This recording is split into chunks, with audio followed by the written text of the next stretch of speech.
right, Ron Good off FightHype.com. I'm here with my man Shushu Carrington. You know, real quick, man. I know a lot of big things are being talked about. Potential championship fight. I know Carl Moretti. I spoke to him. Said that if we can't get the phone fight, the Ray Vargas fight may happen for the WBC. Just some clarification. Is there any talks or potential for it? Ray Vargas is the one to fight me.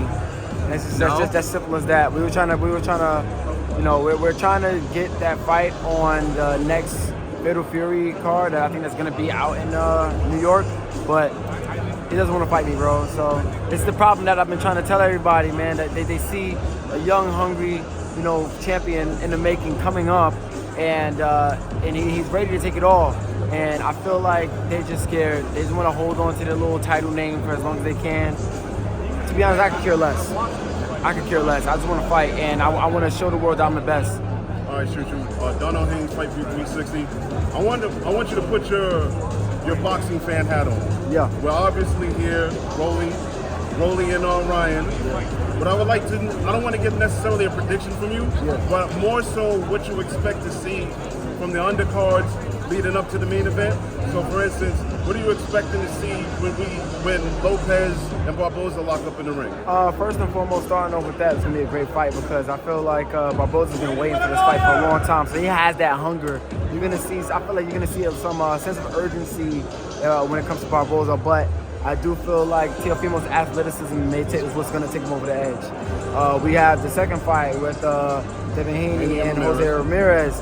Jose Ramirez, he's a good fighter, bro. You know, we've seen him, you know, down and lose against Josh Taylor and stuff like that. But I still think he'll cause some issues to Devin if Devin is not 100% mentally.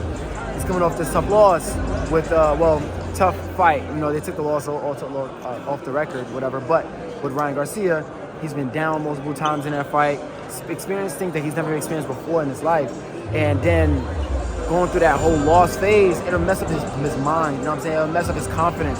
We gotta see if he's gonna be able to show that he is himself in this fight coming up on Friday. I actually have to correct you. I need a prediction for that one. Okay, well, again, it depends. If Devin's 100%, then it's Devin. But if he's not 100%, then Jose Ramirez still might put up a tough fight, but I don't see Devin losing, in my opinion. I don't see him losing. What about Rolly and Ryan? Rolly and Ryan, I feel like that fight is a risky fight for Ryan because Rolly is punching. Rolly is definitely punching, man. But Rolly is coming off a couple losses and some tough wins, questionable wins on his end as well too.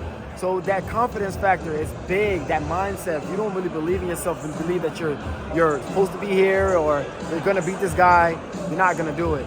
So we gotta see what Rolly brings to the table.